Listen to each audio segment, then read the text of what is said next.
તો નવલી નવરાત્રિની ખેલૈયાઓ રાહ જોઈ બેઠા હતા, જેની શરૂઆત થઈ ગઈ છે। તો જેમાં ઠેર ઠેર શહેરી ગરબા તેમજ પાર્ટી પ્લોટમાં ખેલૈયાઓ ધૂમ મચાવે છે।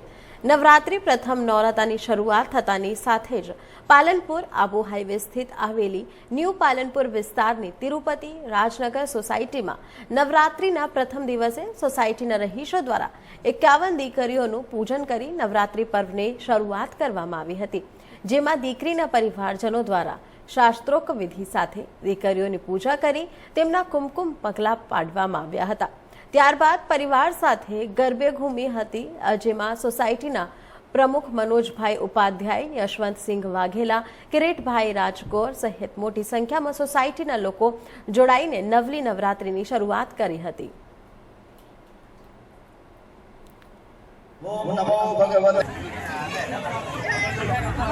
નવરાત્રિના પવિત્ર પ્રસંગે ભારત વર્ષની જે સંસ્કૃતિઓ છે કે જેમાં નવ દુર્ગા રૂપી આપણી 51 શક્તિપીઠ ઉપર બિરાજમાન માતાઓ દીકરીઓ એટલે માતાજીના સાક્ષાત સ્વરૂપ રૂપે અહીંયા અમે 51 દીકરીઓનું પૂજન કર્યું છે। સાથે સાથે આખું જે મારું ચાચર ચોક છે ગૌમૂત્રથી મસ્ત છંટકાવ કરીને આ જગ્યા પવિત્ર થાય અને આ જગ્યામાં આવતાની સાથે જ પવિત્રતા જોડાય અને પવિત્રતાના વાઇબ્રેશનો સમગ્ર સમાજને ફેલાય એના શ્રેષ્ઠ ભાવ સાથે અમે અહીંયા આયોજન કર્યું છે। સાથે સાથે 9 દિવસ સુધી અમારું આ કાર્યક્રમ ચાલવાનો છે।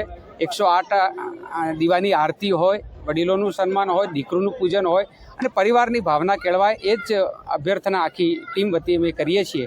અને આખા વિસ્તારમાં જે સંસ્કૃતિ સાથેના ગરબાઓ છે, આપણી પરંપરા ન ભૂલાય, સમય પ્રમાણે આપણે જ્યારે બદલાવ આવ્યો છે ત્યારે આપણી પરંપરાઓ પણ અહીંયા ચાલુ રહે એ માટેનો આખી ટીમનો મારો પ્રયત્ન છે અને એ પ્રયત્નમાં તમામ લોકો ખૂબ સહભાગી થયા છે। આજે ખૂબ ઉલ્લાસપૂર્વક વાતાવરણમાં પવિત્રતાના આ પ્રસંગને અમે શુભ શરૂઆત દીકરીઓ સાથે કરી રહ્યા છીએ। 51 દીકરીઓની અહીંયા પૂજા વિધિ કરી છે અને એના પછી માતાજીની આરતી થશે। આરતી બાદ 51 દીકરીઓ અહીંયા ગરબે ઘૂમીને શુભ શરૂઆત નવરાત્રિ પ્રસંગની અહીંયા કરવામાં આવશે। તિરુપતિ રાજનગર સોસાયટી જેમાં અમારા પ્રથમ નવરાત્રિની શરૂઆત દીકરીઓના પૂજનથી એ દીકરીઓ બધી અમે શક્તિ સ્વરૂપે સ્વીકારી અને દીકરીઓનું પૂજન કરી અને ખૂબ જ મોટી સંખ્યામાં સોસાયટીના સભ્યો અને બહારથી આવેલા મહેમાનોની હાજરીમાં દીકરીઓનું પૂજન કરી અને આજના નવરાત્રિની શરૂઆત કરી અને મા અંબાની આરાધના દીકરીઓના પૂજન સ્વરૂપે કરી। એમાં સોસાયટીના તમામ રહીશો, સભ્યો દરેકનો ખૂબ જ અગત્યનો ફાળો